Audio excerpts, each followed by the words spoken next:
अस्सलामुअलैकुम एंड वालेकुम अस्सलाम Zebunnisa, Muniba, good morning Jennifer and Sara, वालेकुम अस्सलाम ज़ैनब।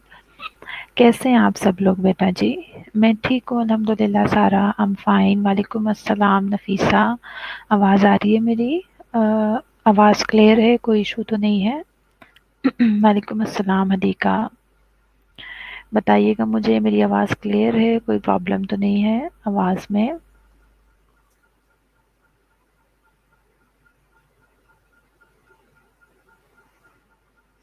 Okay, thank you. चलें जी, क्लास फेलोज़ को मैसेज करें जल्दी जल्दी से ज्वाइन करें ताकि हम लेक्चर स्टार्ट करें।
Okay, students.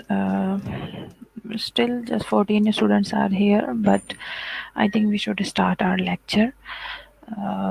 बाकी स्टूडेंट का टाइम वेस्ट नहीं करना चाहिए। चलें जी। अच्छा, पहले हम ज़रा थोड़ा सा फॉरवर्ड कर दें इसे, जो चीज़ें हम पढ़ चुके हैं। ऑस्टियोपोरोसिस हमने पढ़ लिया है, ऑस्टियोमलेशिया, पेजेट डिजीज़, सारी चीज़ें हम पढ़ चुके हैं।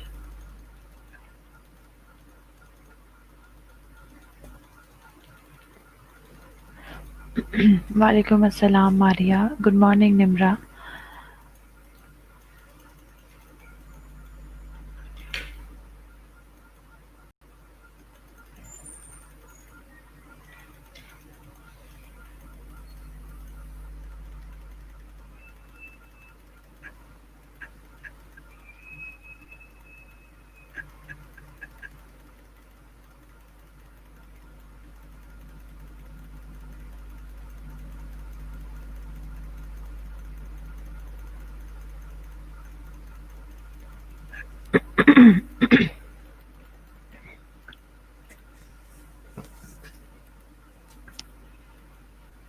ओके, बोन ट्यूमर की जो है कॉम्प्लिकेशंस अ, हमने पढ़ ली थी। उसके बाद हमने जो सॉफ्ट टिश्यू इंजरीज़ हैं वो स्टार्ट की थी, जिसमें कॉन्ट्यूशन हमने पढ़ा था, स्ट्रेन के बारे में पढ़ा था, और स्ट्रेन क्या होता है, इसकी मैनेजमेंट क्या है, फिर स्प्रेन के बारे में भी हमने पढ़ लिया था।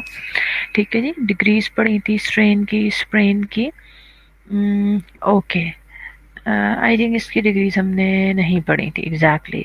स्प्रेन को जस्ट हमने डिफाइन किया था, अंडरस्टैंड करने की कोशिश की थी कि बेसिकली स्प्रेन जो है, जैसे स्ट्रेन में आपके मसल फाइबर्स की बेसिकली टीयरिंग होती है, उसे हम कहते हैं। उसी तरह से जो स्प्रेन है उसमें आपके लिगामेंट्स या फिर टेंडन की जो है वो इंजरी होती है। रीज़न वही था कि एक्सेसिव अगर हमने अचानक से कोई मूवमेंट कर ली है, कोई ट्विस्टिंग मूवमेंट कर ली है, या फिर हाइपर एक्सटेंशन हो गई है, इस तरह की कोई भी चीज़ें हैं। और ऑब्वियसली जो लिगामेंट्स होते हैं, जो टेंडन्स होते हैं, वो हमारे जॉइंट को स्टेबलाइज कर रहे होते हैं। अगर उन्हीं में कोई टियर आ जाएगा, वो डैमेज हो जाएंगे, तो हमारे जॉइंट जो है वो भी अनस्टेबल हो जाएंगे, और उसकी वजह से पेन की कंप्लेन करेगा पेशेंट। और अब साइन सिम्टम वही थे कि ब्लड वेसल जो है वो रप्चर हो सकती हैं, काइमोसिस हो सकता है, पेन होगा, मूवमेंट में प्रॉब्लम होगी पेशेंट को। और डिसेबिलिटी की डिग्री डिपेंड अपॉन कि पेशेंट को पेन कितना है। जाहिर है पेन ज़्यादा होगा तो डिसेबिलिटी ज़्यादा होगी। हमें दर्द हो रहा हो, ज़्यादा तकलीफ हो रही हो, तो हम मूव नहीं कर सकते ना, लेकिन अगर माइल्ड सी तकलीफ हो, दर्द हो, तो हम मूव कर लेते हैं। ठीक है जी। इसके अलावा वही ब्लीडिंग है, इंटरनल ब्लीडिंग हो सकती है, स्वेलिंग हो सकती है, अगर हम ट्रीटमेंट को डिलीट करेंगे तो। अब स्प्रेन के ग्रेड पढ़ लेते हैं, वो हमने नहीं पढ़े थे। Sprains are graded in a manner similar to the grading system used for strains. जो सिस्टम, जो मेथड हमने स्ट्रेन्स को ग्रेडिंग करने में यूज़ किया था, सेम जो है स्प्रेन्स की भी ग्रेडिंग में इस्तेमाल किया जाता है। A first degree sprain, second degree और third degree sprain. A first-degree sprain is caused by stretching the ligamentous fiber, resulting in minimum damage. It is manifested by mild edema, local tenderness and pain that is elicited when the joint is moved. First degree sprain में क्या होता है, समझ हमें आ गया कि ligaments हैं। Ligaments के जो फाइबर्स हैं, जाहिर है ligaments also consisted of fibre. जो लिगामेंट्स के फाइबर्स हैं वो स्ट्रेच हो जाते हैं, उनमें स्ट्रेचिंग हो जाती है, लेकिन यहाँ पे बहुत मिनिमम डैमेज होता है। ठीक है ना, बहुत मिनिमम डैमेज होता है। This is called first degree sprain. और फर्स्ट डिग्री स्प्रेन में जो मैनिफेस्टेशंस हैं वो क्या हैं, पेशेंट को एडिमा होगा, लोकल टेंडरनेस होगी, और पेन की कंप्लेन होगी जब पेशेंट मूव करने की कोशिश करेगा। जो सेकंड डिग्री स्प्रेन है बेटा, इसमें पार्शियल टीयरिंग होती है, उसमें तो सिर्फ स्ट्रेच हुआ था ना लिगामेंट्स का, सेम उसी तरह जिस तरह से हमने स्ट्रेन में पढ़ा था। अब सेकंड डिग्री में क्या होता है कि सिर्फ स्ट्रेचिंग नहीं होती, स्ट्रेचिंग की वजह से थोड़ी सी पार्शली टीयर भी आ जाता है लिगामेंट्स के अंदर, और उसकी वजह से भी it results in increased oedema, tenderness, pain with motion, joint instability and partial loss of normal joint function. So इसमें स्ट्रेचिंग होने की वजह से लिगामेंट्स जो है वो टीयर कर जाते हैं, पार्शली टीयर हो जाता है। और जो पेशेंट की कंप्लेंट्स हैं, इसमें एडिमा थोड़ा ज़्यादा होता है as compare to first degree sprain. Tenderness होगी, पेन की कंप्लेन करेगा पेशेंट, मूवमेंट के दौरान उसे पेन होगी, और उसके अलावा जॉइंट इनस्टेबिलिटी होगी, और partial loss of normal joint function. जाहिर है जब इतना एडिमा होगा, पेन होगा, जॉइंट की भी इनस्टेबिलिटी हो गई है, तो पेशेंट उस तरह से तो मूव नहीं कर सकेगा, पेशेंट का जो जॉइंट फंक्शन है वो नॉर्मल तो नहीं रहेगा। इसी तरह से third degree sprain occurs when a ligament is completely torn or ruptured. A third degree sprain may also cause an avulsion of the bone. Symptoms include severe pain, tenderness, increased edema, and abnormal joint motion.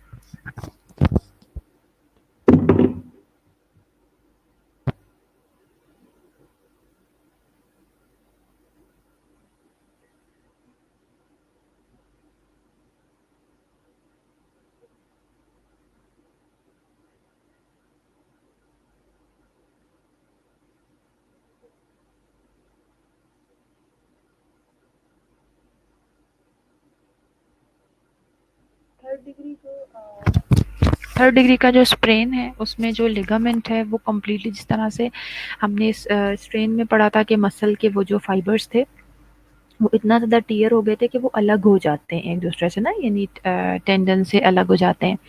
So third degree sprain में ये जो ligaments हैं ये completely ruptured हो जाएंगे और इसमें sometime ऐसा भी हो जाता है इवन कि थर्ड डिग्री स्प्रेन में एवल्जन ऑफ द बोन हो जाती है। एवल्जन हमेशा उस बोन को कहते हैं बेटा जो स्किन को टीयर ऑफ करके बाहर आ जाए। जिस तरह से स्ट्रेन में था कि जाहिर है जब वो बिल्कुल ही डिटैच हो जाएंगे तो बोन के ऊपर भी उसका इफेक्ट आ सकता है। हमने बताया था ना थर्ड डिग्री में बोन का फ्रैक्चर भी हो सकता है। Same is the case with third degree sprain. उसमें क्या होता है कि जब लिगामेंट बिल्कुल टियर हो जाएगा तो बोन जो है वो स्किन से भी बाहर आ सकती है, बोन अपनी जगह से बाहर आ सकती है। देखिए एवल्जन उसी को कहते हैं कि जो स्किन को रप्चर करके अपनी जगह से मूव कर जाए, बोन, उसको एवल्जन ऑफ द बोन कहते हैं। सिम्टम्स इसमें बेटा सिवियर पेन होगा, पेशेंट को टेंडरनेस होगी और इंक्रीज एडिमा होगा एंड एबनॉर्मल जॉइंट मोशन होंगी। अच्छा नर्जिस, मैं रिपीट कर देती हूँ। मैंने आपको ये बताया कि स्प्रेन हमें पहले समझ आ गया कि बेसिकली हमारे टेंडन और लिगामेंट्स की इंजरी को कहा जाता है। फर्स्ट डिग्री स्प्रेन में ये होता है कि जो लिगामेंट्स होते हैं वो सिर्फ और सिर्फ स्ट्रेच होते हैं, यानी उनमें सिर्फ और सिर्फ खिंचाव आ जाता है। ठीक है जी, लिगामेंट्स के फाइबर्स में सिर्फ और सिर्फ खिंचाव आ जाता है, स्ट्रेच हो जाता है, वो टियर नहीं होते। This is called first degree sprain. First degree sprain में हमें हमारे पेशेंट को डैमेज बहुत कम होता है और लेकिन पेशेंट को एडिमा भी हो सकता है, माइल्ड एडिमा होगा, पेन की कंप्लेन करेगा पेशेंट और जो जॉइंट की मूवमेंट है वो भी इफ़ेक्ट हो सकती है। किस वजह से कि अगर जाहिर है पेन होगा तो पेशेंट उस तरह से तो मूव नहीं कर सकेगा ना जैसे नॉर्मली कर सकता है। सो फर्स्ट डिग्री में लिगामेंट्स सिर्फ और सिर्फ स्ट्रेच हो रहे हैं, सेकंड डिग्री में पार्शली टेयरिंग हो रही है लिगामेंट की और थर्ड डिग्री में लिगामेंट जो है वो कम्प्लीटली रप्चर कर जाते हैं। फर्स्ट डिग्री में पेशेंट का जो जॉइंट की मूवमेंट है वो इतनी ज़्यादा इफ़ेक्ट नहीं होती, लेकिन सेकंड डिग्री में पार्शली जॉइंट मूवमेंट भी लॉस हो जाती है और थर्ड डिग्री में तो इवन बोन्स की injury, avulsion of the bone हो सकती है, बोन की इंजरी भी हो सकती है। ठीक है जी, बाकी पेन्स वही हैं फर्स्ट डिग्री, सॉरी जो कंप्लेंट्स वही हैं। फर्स्ट डिग्री में भी पेशेंट को पेन होगा, सेकंड में जो है वो पेन थोड़ा ज़्यादा हो जाता है और थर्ड में सिवियर पेन होता है। इसी तरह से बेटा फर्स्ट डिग्री में माइल्ड एडिमा होगा, सेकंड डिग्री में मॉडरेट और थर्ड डिग्री में इंक्रीज एडिमा हो जाएगा। ठीक है जी, अब क्लियर हो गया नर्जिस? ये देखिए, ये मैंने आपको एंकल स्प्रेन की पिक्चर्स दिखाई हैं। एंकल जॉइंट है, उसमें देखें नॉर्मल आपको एंकल दिखाया हुआ है मैंने, उसके बाद ग्रेड 1, ग्रेड 2 और ग्रेड 3 एंकल स्प्रेन दिखाया है। अभी जो ग्रेड 1, 2 और 3 है इसमें मैंने मज़ीद जो वो लिगामेंट वाला पोर्शन है जिसने हमारे जॉइंट को स्टेबलाइज किया हुआ है उसे मैंने फर्दर जो है आपके सामने उसको मैंने शो किया है थोड़ा सा और मज़ीद जूम करके, ताकि आप देख सके। देखिए फर्स्ट डिग्री में आप फर्स्ट पिक्चर में देख रहे हैं उसमें आपको टीयर नज़र नहीं आएगा, सिर्फ और सिर्फ स्ट्रेचिंग हुई हुई है लिगामेंट के फाइबर की। जो सेकंड ग्रेड है उसमें पार्शली जो है ना आपको नज़र आएगा टीयर, और जो थर्ड डिग्री है उसमें कम्प्लीटली जो लिगामेंट्स के फाइबर्स हैं वो टीयर कर जाते हैं। नर्सिंग मैनेजमेंट ओवरऑल जो हमने जैसे स्ट्रेन पढ़ा, कंट्यूजन पढ़ी, जो सॉफ्ट टिश्यू इंजरीज होती हैं उनकी नर्सिंग मैनेजमेंट का यही रूल है, यही उसूल है। That is RICE, R stands for rest. तो हम जो भी इंजर्ड एरिया होगा उसको एटलीस्ट 48 आवर्स कंप्लीट रेस्ट देंगे ताकि हम फर्दर उसे इंजरी से बचा सकें। ठीक है जी, इसके अलावा आइस है बेटा, ice for 20 minutes at a time 4 to 8 times per day. Cold application, जैसे पहले आपको बताया था कि स्ट्रेन हो तो उसमें इनिशियली हमने कोल्ड एप्लीकेशन ही करनी है, क्योंकि उससे अगर कोई अंदर छोटी मोटी ब्लड वेसल्स कैपिलरीज अगर डैमेज हुई हुई है तो उससे मज़ीद ब्लीडिंग के चांसेस भी कम हो जाते हैं और उसकी रिकवरी भी होना शुरू हो जाती है। सो बहुत लॉन्ग टाइम के लिए आपने आइस एप्लीकेशन नहीं करनी, इंटरमिटेंटली आइस एप्लीकेशन करनी है 20-20 मिनट्स के लिए, दिन में 4 से 8 घंटे आप कर सकते हैं। इससे पेशेंट को पेन को भी रिलीफ मिलता है। उसके बाद बेटा जी कॉम्प्रेशन, कॉम्प्रेसिव ड्रेसिंग अप्लाई की जाती है ताकि हम स्वेलिंग से प्रिवेंट कर सकें। कॉम्प्रेस हो जाता है। वूंड दो चीज़ें होती हैं, एक तो फर्दर स्वेलिंग नहीं होती, और जो थोड़ा सा कॉम्प्रेशन की वजह से पेशेंट को पेन को भी रिलीफ मिलता है। इसके बाद बेटा आ जाता है elevation. E stands for elevation. Elevate the injured limb 6 to 8 inches above the heart. जो आपका हार्ट लेवल है उससे तकरीबन 6 to 8 इंचेस अबव आप अपने उस अफेक्टेड एक्सट्रीमिटी को एलिवेट करेंगे। So this is the nursing management of soft tissue injuries, that is abbreviated as RICE. R stands for rest, I stands for ice application, and C stands for compression, and E stands for elevation. Rest prevents जरा सा और बता दिया आपको, फिर भी elaborate कर देते हैं कि रेस्ट जो है ऑब्वियसली वो प्रिवेंट करेगा एडिशनल इंजरी से, and it also promotes healing. Application of moist or dry cold packs produces vasoconstriction, which decreases bleeding, edema, and discomfort.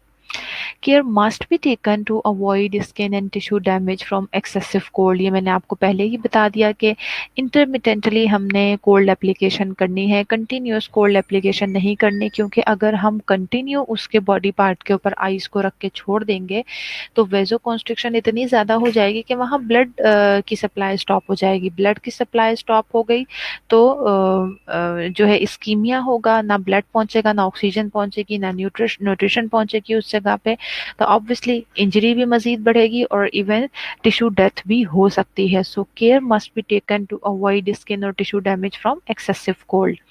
An elastic compression bandage controls bleeding, reduces edema, and provides support for the injured tissues. Elevation controls the swelling. जो elastic compression bandage है obviously हम इसीलिए apply करते हैं कि उससे bleeding भी prevent होती है, एडिमा भी रिड्यूस होता है, और जो भी इंजर्ड टिश्यू है हमारे उन्हें थोड़ी सी सपोर्ट भी मिलती है. इसी तरह से एलिवेशन है. एलिवेशन जो है वो आपकी स्वेलिंग को कंट्रोल करती है. इफ़ द स्प्रेन और strain is 3rd degree, surgical repair or immobilization by a splint, brace or cast may be necessary so that the joint will not lose its stability. Sprain या strain जाहिर है अगर 3rd degree का हो गया, आपको बताया था 3rd डिग्री में कंप्लीट टीयर आ जाता है, तो उसमें या तो हमें समटाइम सर्जिकल रिपेयरमेंट करनी पड़ती है, या फिर नेचुरली भी अल्लाह ताला ने ये इंसान के अंदर बड़ी एबिलिटी रखी है उसके बॉडी पार्ट्स में कि कहीं भी कोई डैमेज होता है, कोई इंजरी होती है तो वो ऑटोमेटिकली भी हील होना शुरू हो जाती है. सो हमें सर्जिकल रिपेयरमेंट की ज़रूरत भी पड़ सकती है. इसके अलावा हम उसे इमोबाइल भी कर सकते हैं, उस एरिया को किसी स्प्लिंट से, ब्रेस से इमोबाइल करेंगे तो उससे हमें ये फ़ायदा होगा कि वो जो चीज़ें हैं ज़ाहिर है नेचुरली हील होना शुरू होंगी, लेकिन अगर वो मूव करती रहेंगी तो वो कभी भी हील नहीं हो सकेंगी. सो इमोबिलाइजेशन बहुत ज़रूरी है.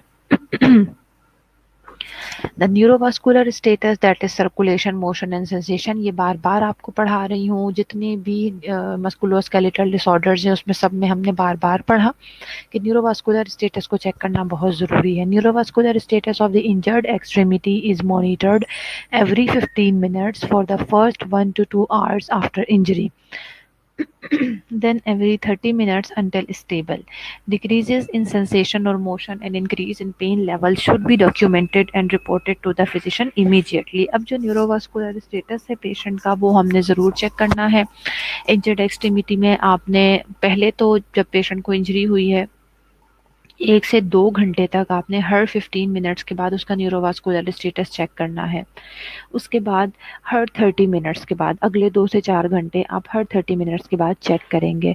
ठीक है जी. अगर किसी भी किस्म की कोई ऐसी कंप्लेन आती है कि पेशेंट का पेन ज़्यादा बढ़ रहा है या फिर उसकी सेंसेशन में कमी आ रही है या मोशन में कमी आ रही है, तो ये सारी चीज़ें आपने डॉक्यूमेंट करनी है और अपने फिजिशियन को इमीडिएटली रिपोर्ट करनी है.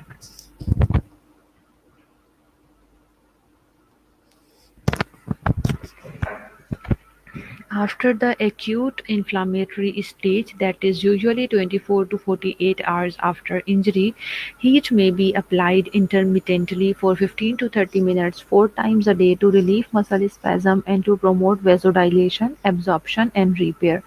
वही चीज़ जो लास्ट लेक्चर में आपको बताई थी रिपीट हो रही है कि जब इनिशियली जो इन्फ्लामेशन होती है किसी भी इंजरी की वजह से, जब उसकी स्टेज ख़त्म हो जाए यानी 24 से 48 आवर्स आफ्टर इंजरी, उसके बाद आप पेशेंट को जो है इंटरमिटेंटली हीट एप्लीकेशन भी प्रोवाइड कर सकते हैं। हॉट एप्लीकेशन प्रोवाइड करेंगे वो भी उसी तरह से करनी है बेटा, 15 टू 20 मिनट्स, 25 टू 30 मिनट्स के लिए आप हीट एप्लीकेशन दें और उसको भी इंटरमिटेंटली देना है। ऐसा नहीं है कंटिन्यूअसली जो है ना हॉट पैक्स लगा के आप भूल जाएं, उससे भी अपने पेशेंट को जो है आप डैमेज कर सकते हैं। बेनिफिट्स क्या क्या होते हैं इससे? जाहिर है मसल फाइबर्स हैं, जो स्पैज़म हो गया था वो रिलीफ होगा, वहाँ पे वेजो डायलेशन, जो न्यू वेसल्स बन रही हैं उनमें वेजो डायलेशन होगी, अच्छा ब्लड सप्लाई अच्छी होगी, ब्लड सप्लाई अच्छी होगी तो अल्टीमेटली जो वुंड है वो भी अच्छे से हील करेगा और रिपेयरमेंट में हमें मदद मिलेगी। Depending on the severity of injury, progressive passive and active exercises may begin in 2 to 5 days. Severe sprains and strains may require 1 to 3 weeks of immobilization before exercises are initiated. Excessive exercise early in the course of treatment delays recovery. It depends upon कि injury किस नौयत की है, कितनी severe injury है, उसी के हिसाब से हम पेशेंट को यूजुअली अगर माइल्ड सी इंजरी होती है तो after 2 to 5 days of the injury हम पेशेंट को अलाउ कर देते हैं कि आप छोटी मोटी अपनी एक्टिव और पैसिव एक्सरसाइजेज स्टार्ट कर दीजिए। इसी तरह से अगर सीवियर स्प्रेन या स्ट्रेन होंगे so we have to wait for at least 1 to 3 weeks. उस वक्त तक पेशेंट को उस अफेक्टेड एक्सट्रीमिटी को इमोबाइल रखना होगा इससे पहले कि वो किसी भी किस्म की एक्सरसाइज इनिशिएट करे। क्योंकि देखिए याद रखें, जिस तरह से एक्सरसाइज या फिजिकल एक्टिविटी हमारे लिए बहुत ज़रूरी है, बहुत बेनिफिशेंट है, स्ट्रेंथन करने के लिए ज़रूरी है, उसी तरह से जब इंजरी होती है तो इंजरी के वक्त उसको रेस्ट देना भी ज़रूरी होता है। अगर हम उसे रेस्ट नहीं देंगे, इमोबिलाइज नहीं करेंगे तो जो भी टिश्यू डैमेज है, इंजरी है, वो रिकवर नहीं हो सकेगी। ठीक है जी। सो अगर बहुत अर्ली स्टेज के ऊपर आप एक्सेसिवली जो है पेशेंट को एक्सरसाइजेज स्टार्ट करवा देंगे, अगर उसकी इंजरी ज़्यादा सीवियर थी और आपने बहुत जल्दी उसको एक्सेसिव एक्सरसाइजेज स्टार्ट करवा दी तो उससे पेशेंट की जो इंजरी है वो उसकी रिकवरी डिलेड हो जाएगी। Strains and sprains take weeks or months to heal because ligaments and tendons have minimal blood supply। अब एक और चीज़ देखें, जिस तरह से मैंने आपको बोन के जो वुंड्स होते हैं उनके बारे में बताया था, same is the case hair. जब हम स्ट्रेन और स्प्रेन्स की बात करते हैं तो और स्पेशली अगर टेंडन और लिगामेंट्स इन्वॉल्व हुए हैं, जाहिर है टेंडन और लिगामेंट्स को इंजरी हुई है तो उन्हें थोड़ा ज़्यादा टाइम लगता है हील होने में। Even they can take weeks to months. The reason behind is that the ligaments and the tendon have minimal blood supply. You all know, जितना blood supply muscles में होता है उतना bones में, ligament और tendon में नहीं होता। और obviously blood supply नहीं होगा then how the wound will be healed, because wound will not receive any blood, so wound will not receive any nutrition, oxygen supply। so इसलिए थोड़ा सा हमें ध्यान रखना पड़ेगा कि इट में take weeks to months to heal, तो पेशेंट को आपने इमोबाइल रखना है उस चीज़ के लिए। स्प्लिंटिंग में भी use to maintain stability at the injury side. If this is necessary तो हम जॉइंट को स्टेबलाइज करने के लिए जो है स्प्लिंट अप्लाई कर सकते हैं।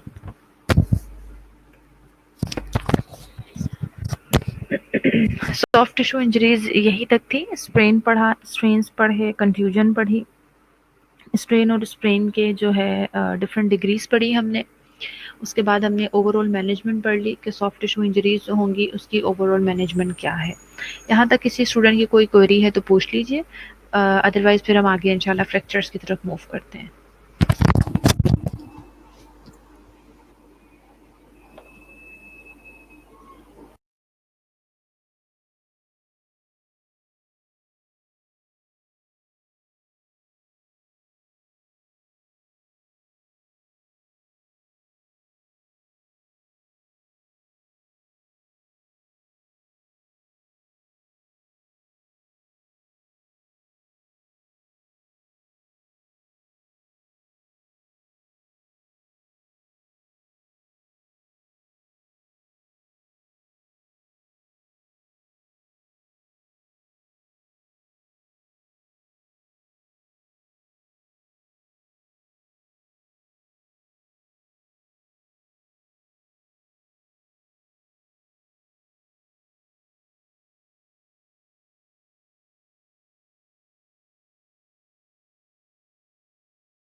ओके स्टूडेंट, चलें क्लियर है तो अब हम फ्रैक्चर से स्टार्ट करते हैं, ठीक है।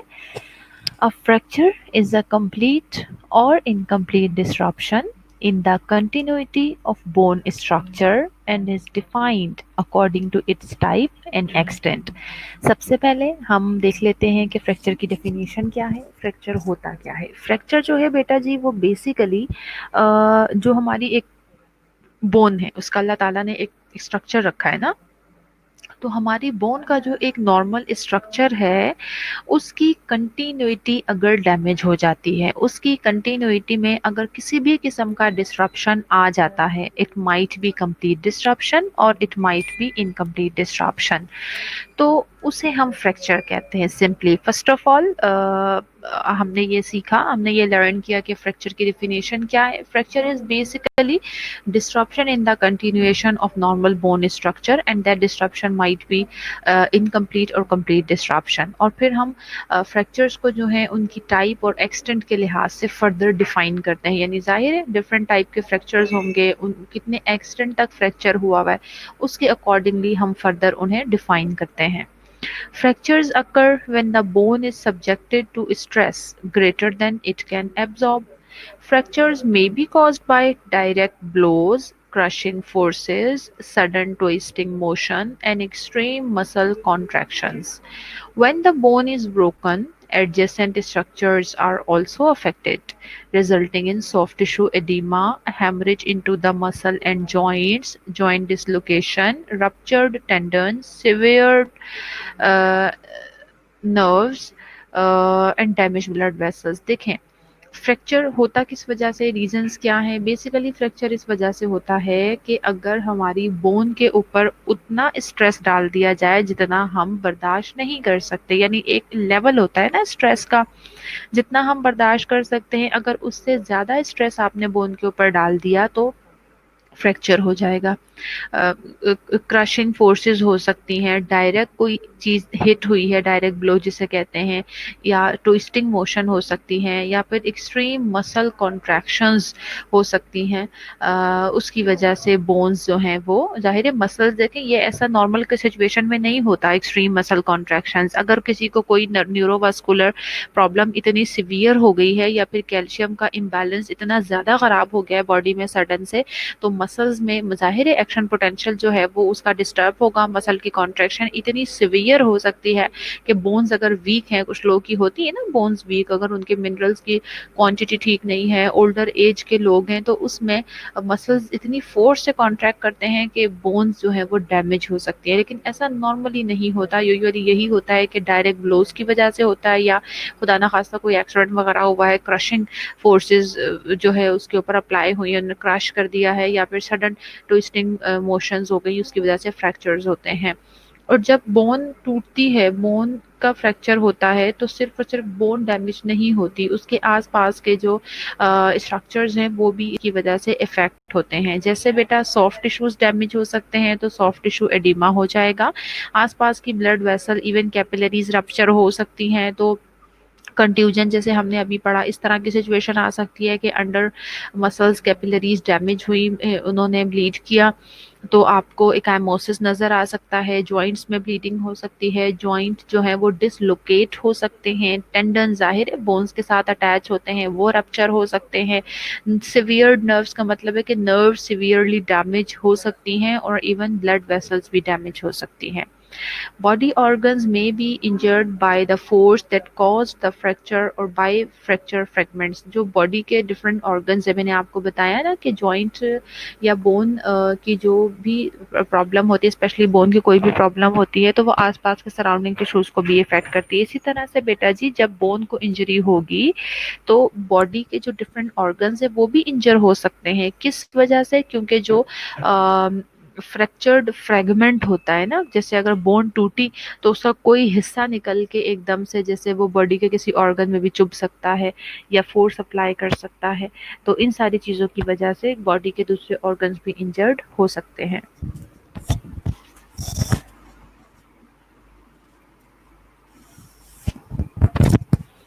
अब हम ज़रा डिफरेंट टाइप्स ऑफ फ्रैक्चर देख लेते हैं। पिक्टोरल भी आपको बताने की कोशिश की है, पिक्चर साथ साथ मैंने पेस्ट की हैं ताकि आप इन चीज़ों को अच्छे से अंडरस्टैंड कर सकें। कंप्लीट फ्रैक्चर और इनकम्प्लीट फ्रैक्चर देख लेते हैं पहले कि क्या होता है। Complete fracture. A complete fracture involves a break across the entire cross section of the bone and is frequently displaced, removed from its normal position. ये देखें, complete fracture आपको पिक्चर में नजर आ रहा है। complete fracture हम उस फ्रैक्चर को कहते हैं जिसमें बोन जो है ना अपनी इंटायर क्रॉस सेक्शन से अलग हो जाती है। देखें, पूरी की पूरी दो हिस्सों में डिवाइड हो गई है। This is called complete fracture. Where is incomplete fracture या ग्रीन स्टिक फ्रैक्चर, जैसे इसकी एग्जांपल है, it involves a break through only part of the cross section of the bone. जो इनकम्प्लीट फ्रैक्चर होता है उसमें देखिए जी कि पेशेंट जो है वो पेशेंट को जो है थोड़ी सी बोन देखें एक एक तरफ से, ये भी हो सकता है कि बोन है जो उसका पूरा क्रॉस सेक्शन है वो पूरी क्रॉस सेक्शन से तो अलग नहीं हुई है। अब दो तीन ऑप्शन इसमें हो सकते हैं, हमें पिक्चर से नजर आ रहा है। या तो ये हो सकता है कि ये जो इसका फ्रंट वाला क्रॉस सेक्शन है यहाँ से वो डिटैच हुई है, पीछे से जुड़ी हुई है, या फिर वो एक एंड से जो है ना डिटैच होगी और दूसरे एंड से जुड़ी रहेगी। सो पूरा का पूरा ओवरऑल जो क्रॉस सेक्शन होता है वो डैमेज, वहां से वो बोन डैमेज नहीं होती, बोन एक दूसरे से अलग नहीं होती।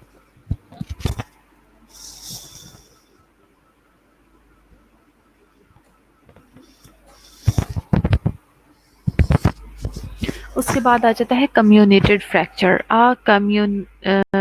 Comminuted fracture is one that produces several bone fragments.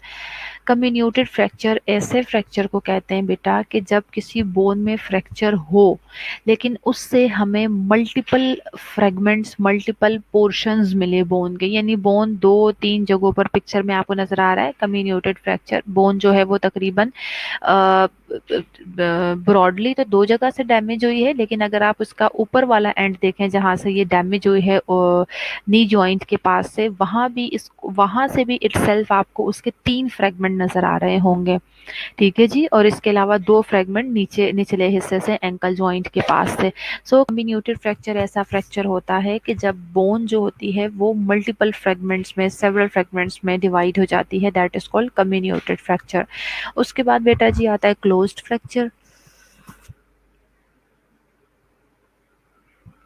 A closed fracture या simple fracture is one that does not cause a break in the skin। नाम से पता लग रहा है closed fracture में ये होता है कि जो पिक्चर में देखिए सिंपल फ्रैक्चर के नाम से मैंने आपको शो किया हुआ है, उसमें बोन तो डैमेज होती है, फ्रैक्चर होता है, लेकिन स्किन ब्रेक नहीं होती, यानी बोन जो है स्किन स्किन को ब्रेक करके बाहर नहीं आती, बॉडी के अंदर ही वो एक जगह से डैमेज हो जाती है। That is called close fracture.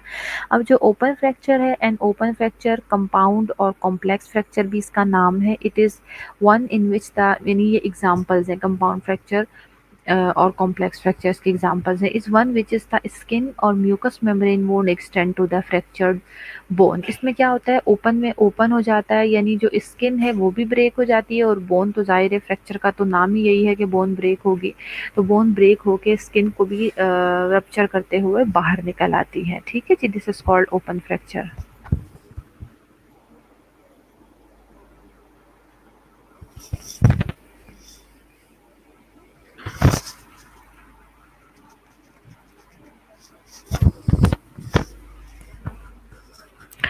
Open fracture जो है इसकी हम ग्रेडिंग करते हैं। Open fracture are graded according to the following criteria, grade 1, 2 और 3।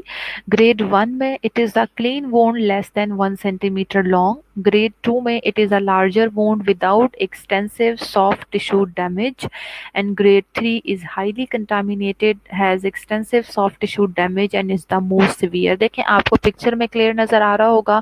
ग्रेड पहले तो ये देख लें कि तीनों पिक्चर्स में मैंने आपको पहले फ्रैक्चर दिखाया है, यानी बोन डैमेज दिखाई है। पहले तो सबको क्लियर नजर आना चाहिए कि बोन डैमेज हुई हुई है।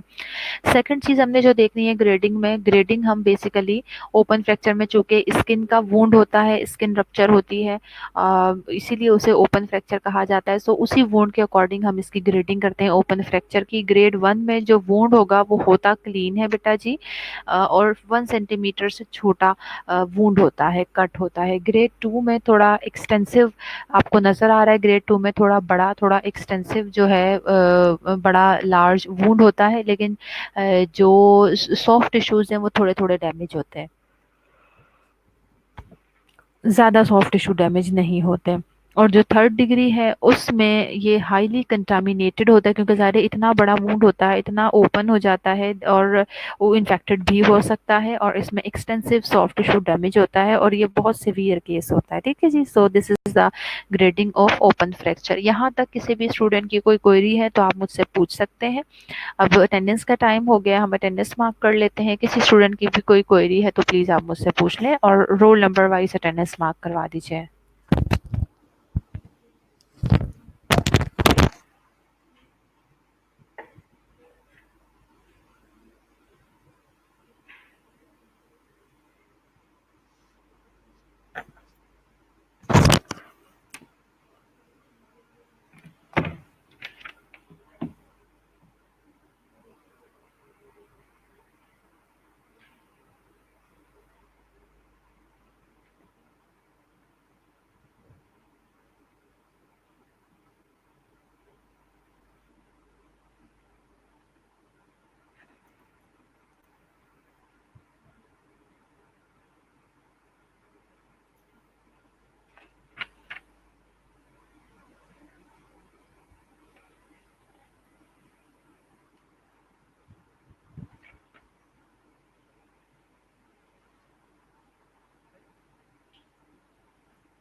अच्छा जी, फैसल अब आए आप? इतना लेट अटेंडेंस मार्क करवा रहे हैं, कहाँ गायब थे?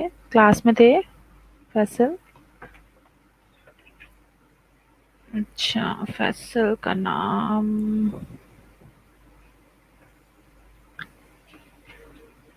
मोहम्मद फैसल। ओके स्टूडेंट, अब कौन रह गया? बिनेश हो गया आपका, मैकुनिसा की भी हो गई अटेंडेंस। ओके जी, कोई क्वेरी है किसी स्टूडेंट की? मैं आपसे पूछ रही थी, हमने सॉफ्ट टिश्यू इंजरीज पढ़ी आज कंप्लीट की, उसके अलावा फ्रैक्चर्स को स्टार्ट किया है। तो किसी स्टूडेंट की कोई क्वेरी है तो मुझसे पूछ लीजिए बेटा। मारिया महीन, आपकी ऑलरेडी हो चुकी है अटेंडेंस बेटा। जी हो गई है बेनियर्स, सबकी हो गई। जो स्टूडेंट एब्सेंट है अपना नाम सुन लें अगर तसल्ली आप होगी, नहीं हो रही इस तरह तो मैं। अच्छा अक्सा तमसील, अब आइए आप। अक्सा तमसील, इतने सौ के क्यों आ रहे होते हैं, मुझे ये नहीं समझ आता। जल्दी से नाम सुन लें जो एब्सेंट है, उसके अलावा बाकी सब जो है वो प्रेजेंट है। अक्सा लियाकत, अरूज असलम, अरूज फवाद, आयशा, जॉन, मदीहा, महानूर, एब्सेंट हैं ये सब। और जी मोहम्मद यासिर, निमरा जावेद, कुर्तुलैन, रामीन फातिमा, रसब, रिदा अहमद, सबा परवेज, साफिया, शबाना असगर, शहबाज, जैनब शब्बीर, ये लोग एब्सेंट है। इसके अलावा सब स्टूडेंट्स की अटेंडेंस हो चुकी है। ठीक है बेटा, चले इंशाल्लाह अभी हमारा नेक्स्ट लेक्चर होगा, उसमें हम इसे कंटिन्यू करेंगे। टेक केयर बेटा, अल्लाह हाफिज़।